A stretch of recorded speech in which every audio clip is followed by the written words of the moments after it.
Hello and welcome to the Pots and Trowels podcast with me, Martin, Jill and Sean. Hi!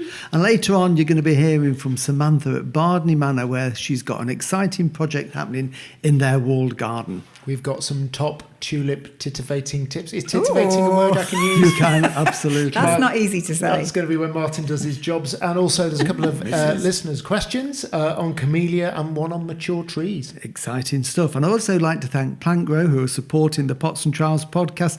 They're based in Norfolk, where they make a range of organic and sustainable peat-free compost, mulches and liquid fertilisers. So thank you for your support. And I'm going to be warming you up with a little bit of squash soup, so a bit of roasted squash and carrot soup. But first of all, now rumour has it that you had a little bit of cake when you went to Bardney Manor. So shall we have a listen to what you got up to with Samantha?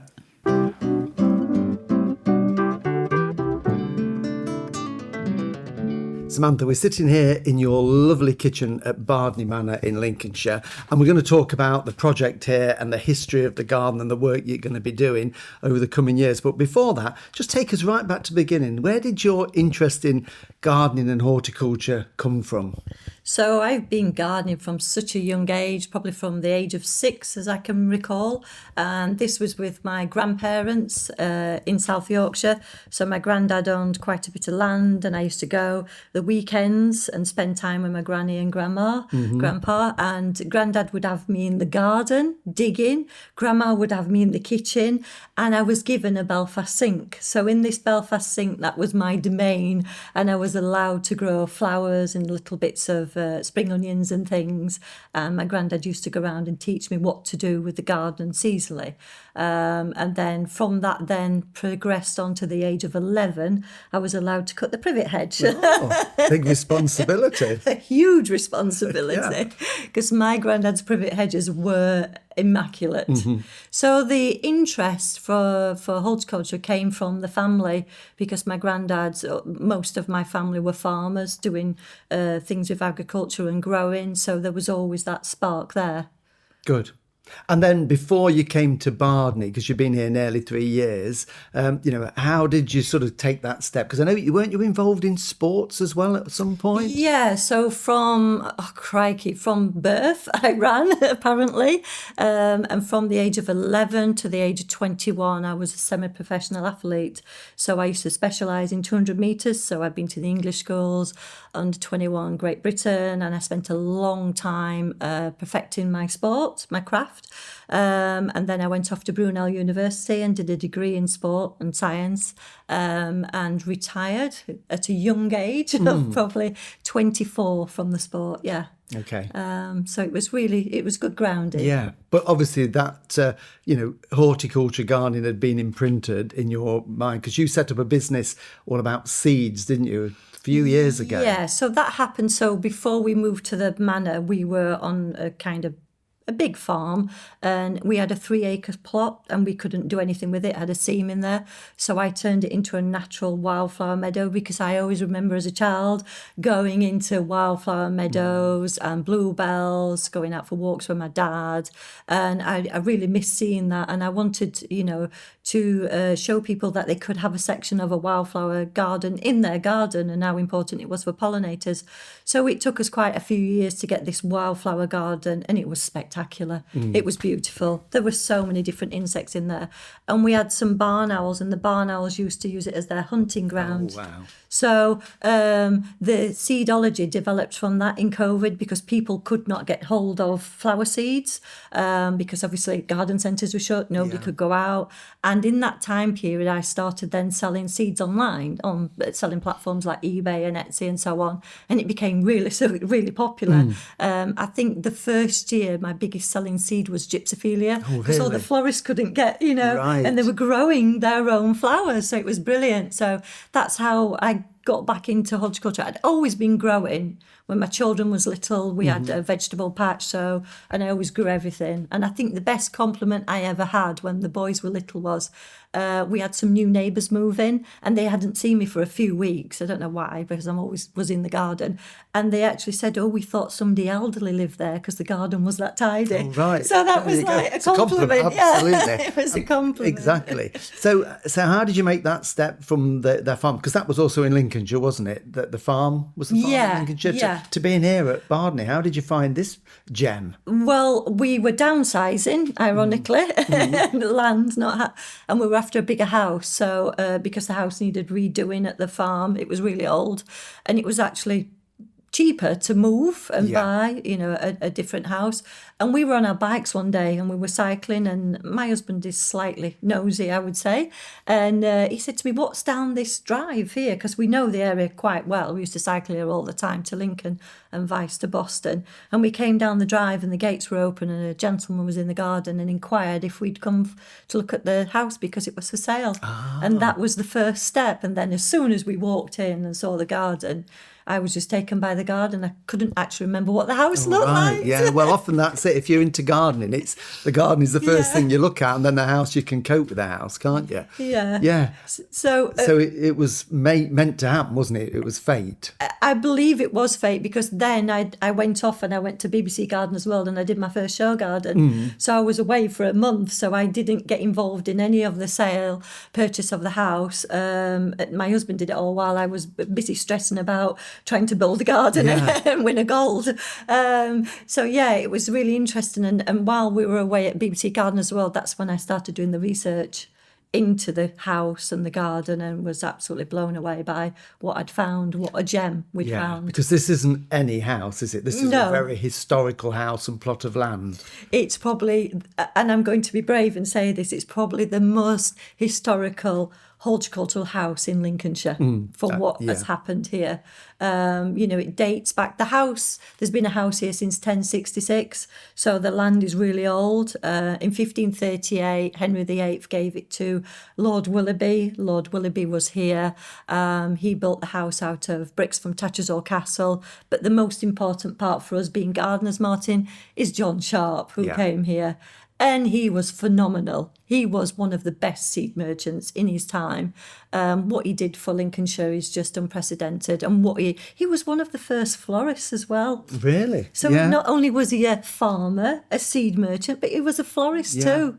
So, and what he did here at the manor was extraordinary in trialling new varieties of flowers and vegetables, and then working with a really special gentleman who lived in Horncastle.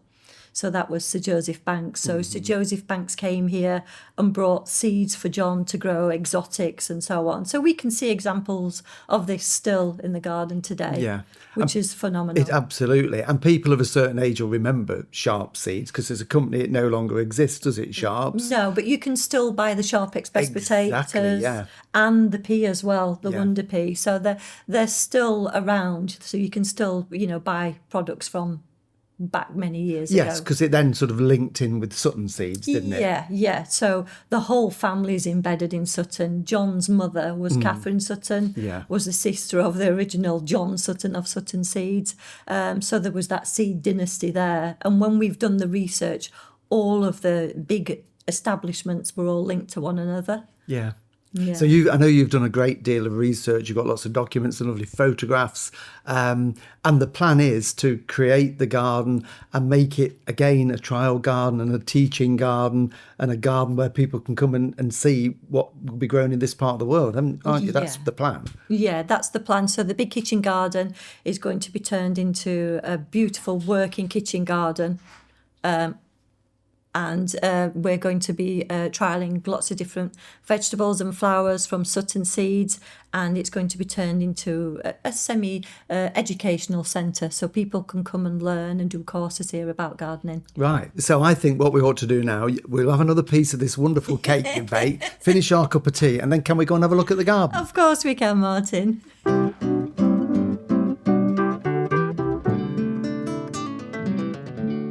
Well, coming up, Martin is going to share the secret on how to get ahead with your sweet peas.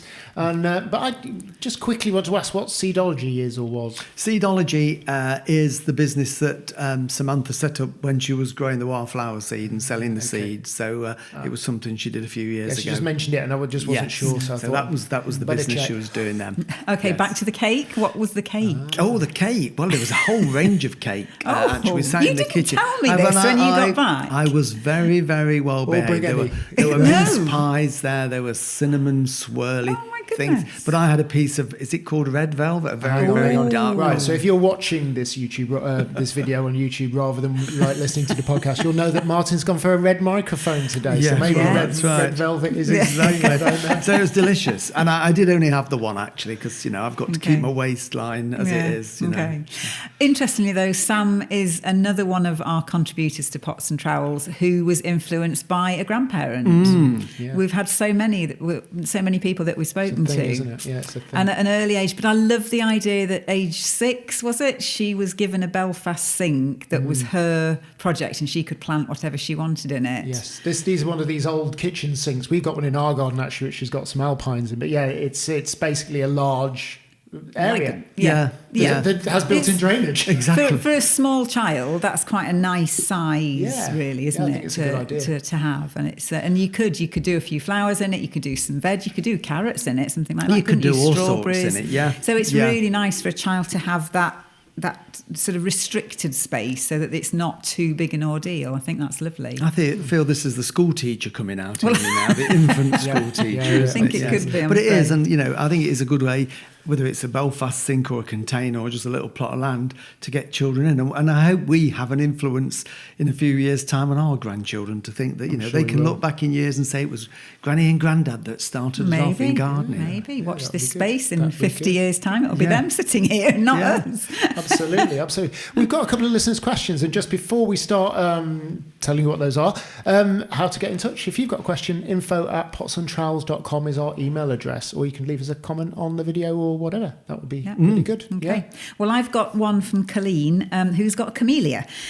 She's got alkaline soil, so they planted their camellia in a pot with some ericaceous soil, but they really would like to put it in the ground. So how can they make the soil slightly acidic, please, so that it will suit the camellia? Okay, and we don't know at this stage what sort of soil Colleen's got, I take it. So, but obviously not acid. Okay. Yeah. Well, I think the thing is... No, she said alkaline. She's got alkaline soil, and you want to make it slightly acidic. Yes, you can do it. It is easier going the other way, to be fair, but you can go from alkaline to slightly acidic. And where we used to live, we had a neutral soil, and we wanted to grow a few ericaceous plants. So ericaceous plants are those that need acid soil, your rhododendrons and azaleas. Camellias aren't that fussy. They don't need an awful lot of acid in the soil. A couple of weeks ago, we spoke to Jeremy from Streetgate, and he was sort of dispelling that myth that they do need a very acid soil, and they don't. But slightly acid is good, so you're right there, Colleen. What I would do is, first of all, organic matter, so as much garden compost as you can get, and if you've got leaf mould, or if you can get well-rotted farmyard manure from somewhere, that's great to incorporate that. That will open up the soil, improve the structure, make that woodlandy feel, because they are sort of woodlandy plants. So that's what you're trying to create. But then to lower the pH to make it slightly acidic, if you go to a garden centre, or probably even quicker to do it is on the internet, because you don't find them that often in garden centres, you want some sulphur chips. And sulphur chips aren't the sort of chips that we put salt and vinegar on. They don't look like that. But these are tiny little granules of sulphur. Chips in a different word in a different place of the world. Exactly. These are little granules of sulphur. Sulphur is very acidic. And we've bought them in the past. They're a pale yellow colour, as you'd expect for sulphur. And it looks like fertiliser. And you sprinkle this on the ground that you want. They dissolve with the rain, and they give off an acidifying effect to the soil. And they work very well. You top it up once a year, just sprinkle it on, and it really does lower the pH. So I would do that. I'm just wondering if there was a sort of smell as well to that. No, it doesn't smell like bad eggs. If you can smell that, it's not. I do apologise. Was that the soup you had earlier? Another question is coming from Becky. Curious to hear Pots and Trowels' opinions on what tree would be best to purchase for screening after neighbours took down a lovely mature holly tree. Aww. Looking for something that will provide immediate, instant impact. So they've been considering buying either a mature tree or perhaps a pleached tree. Do you have any experience with buying and planting mature trees? And if so, could you recommend a suitable tree for the area? And they've sent in some photos, which on the video we'll put up on the screen. But the garden side in question faces east, and they're located in North Yorkshire. Yeah, okay. I can appreciate that you want something now just to fill the corner of the garden there. I mean, there was a holly before, so maybe a holly, if you like holly, is an option for you, Becky. Some lovely hollies. They're not the fastest of growing, so to buy a mature one would cost quite a lot of money. So, But any mature tree any is gonna mature be... trees, but some more than others because it's all to do with the speed of growth. You mentioned a pleached hedge or a pleached plant, and for those that don't know, a pleached plant is essentially where it's a tree or a shrub grown on a single stem, almost like a trunk, and then it's trained out horizontally at the top. So it's almost like a hedge on stilts, if you can imagine it. And they're really good. They work very well. It gives you that height. And you don't need lots. You probably would only need 1 or 2 plants because they're normally about 1.5 meters, 5 feet in width. And that would work really good to do that. And lots of them that you get are things like hornbeam, which are deciduous and lose the leaves. But I have seen them done with evergreens. I've seen them done quite effectively with Photinia red robin, which has got that lovely new growth in the spring, that deep red growth. That'd be nice. And the other one is that I've seen that works well is Portuguese laurel, which again is not like the big leaves of the ordinary common laurel. It's a smaller leaf and it's got really attractive dark red leaf stalks in the winter, but it keeps the foliage all year round. If you didn't want to go for a pleach hedge because they're quite expensive, you could probably buy a decent size, something maybe 3 or 4 feet tall Portuguese laurel. Get that in, and that would really go. And within a couple of years, it would be 6-7 feet tall and make a lovely big specimen shrub in that area. The secret is good preparation, good ground preparation.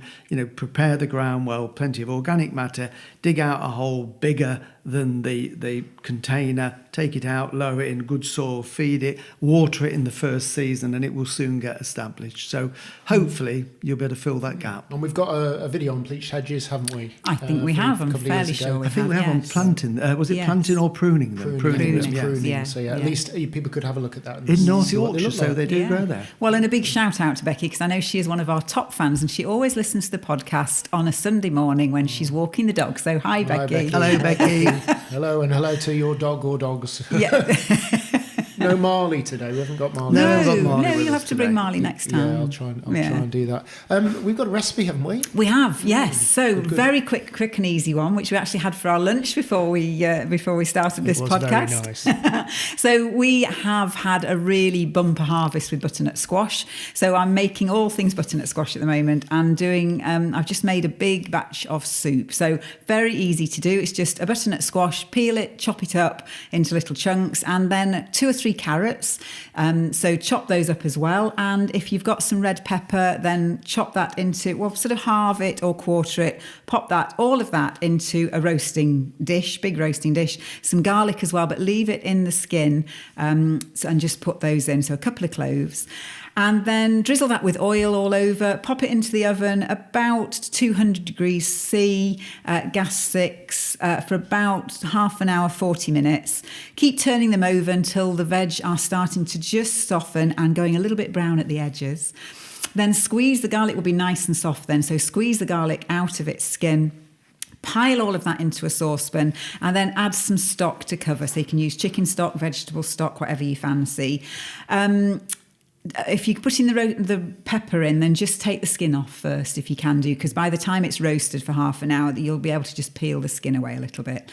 Pop that in as well. And then you can add in some ground cumin, which gives it a lovely flavour, a little squeeze of honey, salt and pepper, and then bring that to a gentle simmer for about half an hour until everything's nice and tender and go nice and squishy. And then just blitz that with a stick blender or pop it in a liquidizer. Add more stock or some milk in if you want to make it a little bit creamy. That's it. Really simple. Delicious. Was very nice. So I've now batched that and it's in the freezer. So we'll have lots of squash and carrots. Because we had 3 squash plants growing and we got, 27 squashes in the end. Do you like squash? You do, don't you? Do you want to take a couple home? Yeah, of course. Yeah, we'll send you a couple home because I can't get in the shed for squashes at the moment. And It's a bit of a squash. The variety is a bit of a squash in the squash shed. The variety we grew, it's the first time we've grown that particular one. It's one that I got from King Seeds, is Hunter. And 3 plants yielded, as I say, 27 That's 9 fruits. each if my maths Absolutely, is not yeah. And it's one we'll definitely grow next year. And I think the peppers were ours as well, the carrots were ours, and the garlic. So it's all grown within sort of 50 metres of where we're sitting. Just need to get some bees now, and you can put the honey in as Yeah, well. well, I'm working on and that some one. chickens for the chicken stock. And I'm definitely working back on chicken. Do you know, Sean? No. This is the first, since we've moved to Lincolnshire, and I got rid of my hens when we left North Yorkshire, and I think this is the first time I've not had hens for probably 35, 40 years. Wow. And I am missing that cluck, cluck, cluck when I go out. So I'm working on Mrs. Fish to see if I could find a little space in the veg I'm trying to garden. work out where they would. Yeah, exactly. Exactly. I'd take a few fruit bushes out and have them in one of these little self-contained, just a little ark with just 3 hens in there, with a little run on Yeah. it. Anyway, I think it's about time we went back to salmon I and think so. Bardney Manor. Coming up later, we'll have those tulip top tips on tulips, the Only sweet one- pea. only want a few. Right. We're going to have Martin sent away. Oh dear. Yeah, back to Samantha.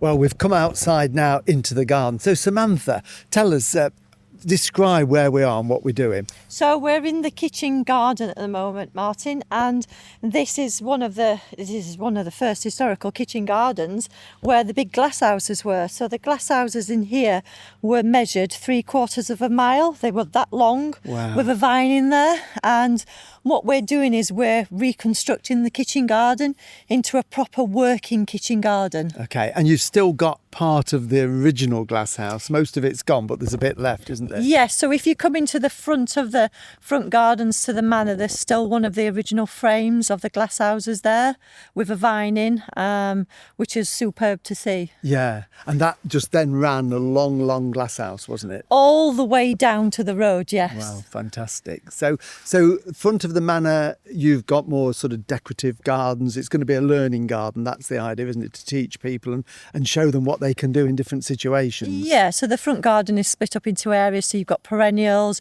you've got shady area, you've got a cutting border. So there's a mixture for everybody in there of whatever, sort of area they've got in their garden. So yeah, it's more of a teaching garden, the front garden. Because you've not been here that long and you've done an awful lot. 3 years this November. Right, yes, yeah.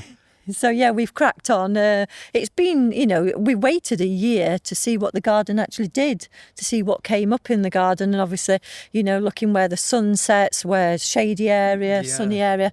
So even though it's gone quickly, for me, it seems to like it's we've been here a long time. Yeah, exactly. But you've got some mature plants in the garden as well, haven't you? I mean, we stood looking directly in line to a big old monkey puzzle, which must be ancient. Yeah, so going back to Sir Joseph Banks and the link, so some of the trees here are exceptionally old and shrubs and so on. So we're quite lucky to have them here, and we can, the specimens, they're beautiful. Absolutely, yeah. So the bit we're in at the moment is what would have been the old wall garden. In fact, we've got remnants. Well, one of the walls is still here, isn't it? The old original wall, which you're now starting to put quite a lot of fan trained and different fruits up there. So that wall will be ancient, won't it? Yeah, that wall is 17th century, built from bricks from Tattersall Castle. Right. So that wall is really old. Were they spare bricks then, or was it when they were building them they had a few left from the, and didn't want to send them back, or was part of it, do you think, demolished? No, so what happened was in the 17th, 18th century, people used to pinch things from one another. So Lord Willoughby, he obviously lived here at the manor, which it wasn't this house then. He was a general for Oliver Cromwell at Tattersall Castle. There was a manor at Tattersall Castle, and guess where the manor came? Here. This is the manor from Tattersall Castle. So they knocked it down and rebuilt it here. Right, okay. So you're recreating the wall garden, but it's going to be very different because it, again, is going to be a teaching garden, lots of beds. So do you want to just describe what we've got here, what you've done? Yeah, so you come into the main gates and we've got a polytunnel. That's a new thing. And the reason why we've put a polytunnel in, and obviously a little greenhouse, is we need to teach people how to grow in 2 different areas. So polytunnels are completely different to greenhouses in growing. So that needs to be in there to teach people how to do that. We've got your main root vegetable beds, so we've got potatoes, carrots, your brassicas, and a herb garden as well, then we've also got these beautiful big arches. Yeah, which runs more or less the full length, doesn't it? Quite a wide arch and big. And this is going to be clothed in beautiful roses, isn't it? Yes, all these roses are David Austin roses, so they're climbers, different ones, and they're going to be absolutely beautiful once they've grown up. The smell and the different colours and varieties are going to be stunning. And they'll also act as a companion plant for the vegetables. Absolutely, yeah, definitely. And I know it's not done yet, but it's because it is work in progress. It's all happening. The pathways are going to be bound gravel, aren't they? So Yes. give that authentic feel. Yeah. We have used some of the original brickworks for little brick paths into the shed and the polytunnel, so it's going to be a mixture of old and new here. Yeah, well, I think it's nice if you're digging old materials up, you should utilise them, shouldn't you, in the garden? You don't want to dump them, that's part of the heritage. No, and it also brings back that nostalgia feeling as well for when people come and visit. So, and then when we turn round and we look to the other side of the gate, going forwards into the kitchen garden, we've got an area here where we've got 2 pottage areas that are going to be formed, the glass house, and then we're going to have an apothecary garden in the left-hand corner, a huge pavilion, like a big cricket pavilion. Oh, wow. And that's going to be a tea room. So where will that be? In the centre so there. As we walk down, we're walking through the archway We're now. walking through the archway. The front door will be in line. So that will be a focal point. A focal point, and there'll be a big dipping pond here. So the dipping pond originally started in kitchen gardens, and they were ponds where the gardeners would fill up their watering cans. And then people became a little bit more snobbish and put fountains in them, and then they disappeared. But we're going to put a proper dipping pond in here with a retaining wall round it and have it planted up with some aquatic plants. Right. So that will be a focal point at the end. And give it that formality as you look down, won't it? Yeah, so it all flows beautifully. So there'll be the pavilion, which will be a tea room, a classroom, and a museum dedicated to John Sharp. And then that's when we turn the corner. Right, because it's at the moment, because the land did go on further originally, but now you've finished up, this piece is going to be an L shape, essentially. An L shape, yes. Yeah, so if we turn right... we turn right, we would then go underneath a pagoda, a wooden one, and we would then start our journey into 4 secret gardens. Right. And from one garden to the next garden, you won't be able to see the next garden, and so on. And each of these gardens will be planted and themed on Tennyson's poems. Okay. So they will be really exciting. And is that your choice, or is the Tennyson link to the garden going back, or is it just something you want to do? That's David's choice. David came up with the idea. Right, so who is David? Tell us who David is. So David, Professor David Stevens, is a gentleman who's designed the kitchen wall garden, and I met David in 2021 at BBC Gardeners World, and we got on famously. And the way that the story goes is, I was talking to David one night, and I was mentioning that we'd bought the manor and so on, because he wanted to know if I was going to do another garden show. Mm-hmm. And I told him I was slightly busy doing this here, and he inquired where we were. And I didn't know, but David did a show at Chelsea, and it was Anderson Shelter, and he won gold for this garden, obviously. Mm-hmm. And in this Anderson Shelter in the garden were all sharp vegetables and Sutton flowers. Right. So David was desperate to come here and come and see the garden. Right. Yeah. And David is a multiple gold medal winner with the RHS Chelsea. And so, really, really. In fact, we've got David on our list to get on. That's reminded me, I need to drop him an email to get him on the podcast. So David's designed it, and he was the one that thought Tennyson would be the... The Lincolnshire link to the garden. It's all Lincolnshire, isn't it? Yeah. Sir Joseph Banks as well, and everything it links in. So, I mean, you've done quite a lot. I mean, I was here earlier in the summer, and the archway, I don't think was up. I think it was due to go up, and that's obviously up now and looking good, and the roses are planted. So time scale to there's a lot of work to do here, because there's only you and a bit of part-time help, isn't there? Yeah. So once we funded the first part of the garden, the second part of the garden is going to be turned into a charity. Okay. So we'll be getting funding for that. Once we've established that, then we'll be cracking on and getting the rest of the garden. So time scale, I would say the end of 2025. Which is not far away, is it? It's not far away. And people might say that's a big ask, but we've done so much. Yeah. in such a short space of time with very little people.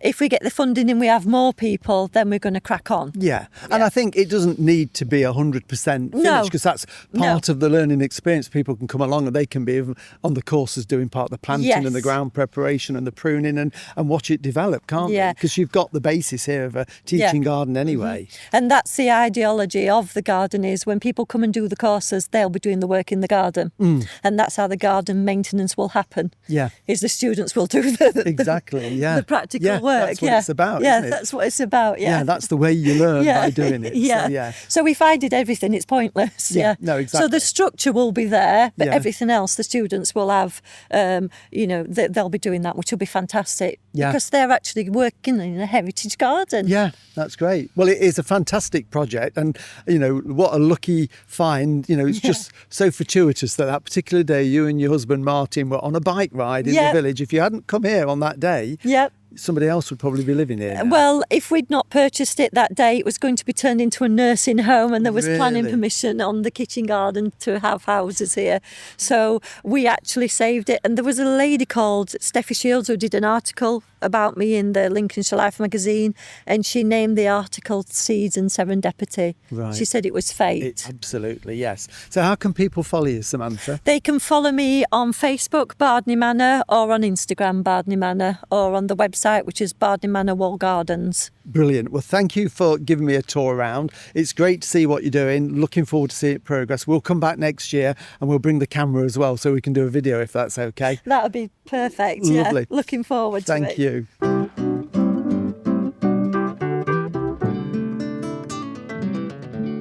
I am fascinated by the idea of the 4 secret gardens, and I can't wait to go back when it's, that's sort of all been done. I just want to know, I don't know a huge amount of Tennyson, but there are the classic poems, aren't there? I know Ulysses and Charge the Light Brigade, that half a league onward. So I just want to know what shape and form they're going to take. Did you get any secrets? No, I didn't. No, not at all. I think they are still to be designed. I'm sure Samantha's got ideas in her head, and David Stevens, the designer, I'm sure it was his concept, so he will. In fact, we're chatting to David on the podcast next week, David Stevens, about his Chelsea gold medals, but also we'll touch on Bardney Manor, so we might be able to get a bit out of it. Yeah. It was Lady of Shalott. Lady of Shalott, that was one as well. Yeah. So, that's got... That could be the veg garden then. Well, it's no, surely. No, well, it's I think it's a slightly different spelling, isn't it? But there's a... No, I don't think it is, to be fair. It's spelled differently, Lady of Shalott, but there's a brilliant rose called Lady of Shalott, which we've got in the garden. Lovely sort of peachy, golden, yellowy rose. So that's got to feature the rose Lady of Shalott. And you know more than you Shalott. think, because you absorb all these quotations. My poetry thing is not there. So he didn't do I Wandered Lonely Among the Daffodils. No, that was Wordsworth. Of course it was. He did. "'Tis better to have loved and lost than never to have loved at all." It's better to have So that was planted and lost Memoriam. the plants than never to have... So I want you to name the poem then, the Tennyson here we go. poem. For Oh, men dear. may come and men may go, but I go on forever. I'm not sure. Sounds like a river. Babbling Brook. Oh, right. A famous Okay. one, which was Right. based on the brook there where he lived in Somersby in Lincolnshire. Oh, really? But I want that to be my epitaph. But I will go on forever. That's what I want. Right. With your chickens. Which I do when But it is an amazing project you got there. I mean, it would have been lost if it had been built on. And I think in fairness, when Samantha and husband Martin bought it, they had no idea of the history. It was only when they started to research it, after they were in the process of buying it, they realised the history of John Sharp, because Sharp Seeds were huge. They were, one of the leading seed companies. Before we used to do mail order or anything like that, they were, breeders of new plants and seeds, and supplied not only gardeners, all the big Victorian gardens, but they were supplying farms and market gardens as well. So they were a huge, big business. So much history there. I think it's Would great. they have been going on long journeys to find new seeds and plants? Would they have been some of the plant hunters? No, I don't think, not so much the plant hunters. Right. Maybe they would introduce some of the things that the plant hunters have brought back, but they would have been doing in the glass houses and on the trials plots. They would have been hybridising and getting the new varieties. The one that I think Samantha mentioned is Sharp's Express. It's a potato. they found or bred that potato. And that's one that is still grown today. So, that's what they were doing. They were introducing new fruit, flowers and vegetables to the gardening market. Well, I think I'm going to try and find my next house by happening upon it on the bike ride. I just have to get the bike out of the shed first. There you go. Dust the cobwebs off. Yeah. It's a minor point. It's a minor point. What a find. If you've got a question for Martin or the team, drop us an email, info@potsandtrowels.com, or just put a message on one of our videos and we'll try and get to it as soon as we can. Have we got some jobs to do? Yeah, we have, and I know we're running out of time, so I better whistle through these quickly. So I'm just going to do a couple. One of them is tulip planting time. Here we are now, middle of November, and we always say wait until November to plant your tulips, for the reason we need them to be in cooler soil. They prefer cooler soil. They will grow in warm soil, because obviously some people live in warmer climates and they still grow tulips. But the reason we wait for it to be slightly cooler is they're prone to a disease called tulip fire, which is a fungal disease. And that's more prevalent and more likely to spread if the soil is warm. Now, if you've never grown tulips in your garden before, you've not had tulip fire, there's probably no chance you'll get it. But if you've had it in the past, it's always better to wait till the soil cools down. So I'm going to actually be planting some this weekend in our garden. Or I say the royal we, will be planting them in our garden this weekend. And the secret is to plant them deep. Plant them 3 times their depth. So whatever size the bulb is, look at it and think my hole needs to be 3 times the depth of that bulb. Plant them in the garden. So same as daffodil planting. Essentially the same as daffodils, which goes for most bulbs as well. Yeah. But if you don't have a chance to get them in now, I'm mentioning it here in the middle of November, the soil is still reasonably warm for the time of year because it has been fairly mild. But you've got a window now from now till probably the end of December. Okay. So don't think you've got to plant them, but I like to get them in fairly soon so that the bulbs don't start to deteriorate. So it is now tulip planting time, great in containers as well if you've still got some. And the other thing is sweet peas. Now we all think of sweet peas as being the wonderful summer flowering plants.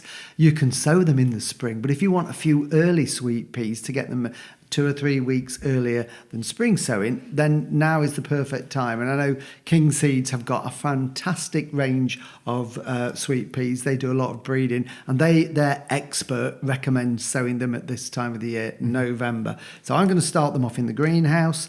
I've already actually sown some, but I've had a little disaster with them. I'm being honest. We must have had a little mouse that's gone in and he's dug them out the compost, or she has, and eaten them. So I'm going to put a bit. Well, I'm going to get rid of the mouse, to be fair, but but you could always put a little bit of fine mesh over the pot. But sow them in pots. Some people soak them for the evening before in tepid water. Some people just chip the hard coat. But if you've got this fresh is the sweet seed, pea, not the mouse. Not the mouse, the seed, just to break that hard seed coat. But if you've got fresh seed, I find it still germinates. So sow it, cover it with about 1/2 inch of compost. I put probably 10 seeds to a 9 centimetre pot using a good compost.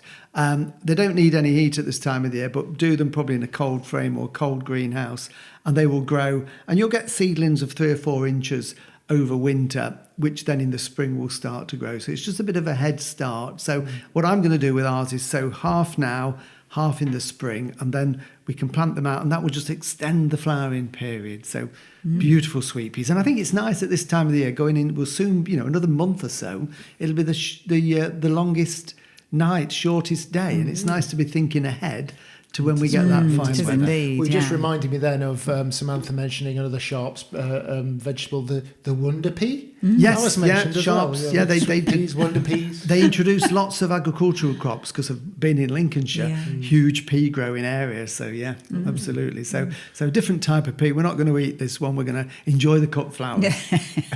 Fabulous. That's about all time we have the time for this week. I think it is. Yeah, it is. Yeah, and we're back next week. We're going to be talking to David Stevens about his life in garden design and lots of other things. So we'll look forward to it. See you then. We'll see you then. Bye. Bye.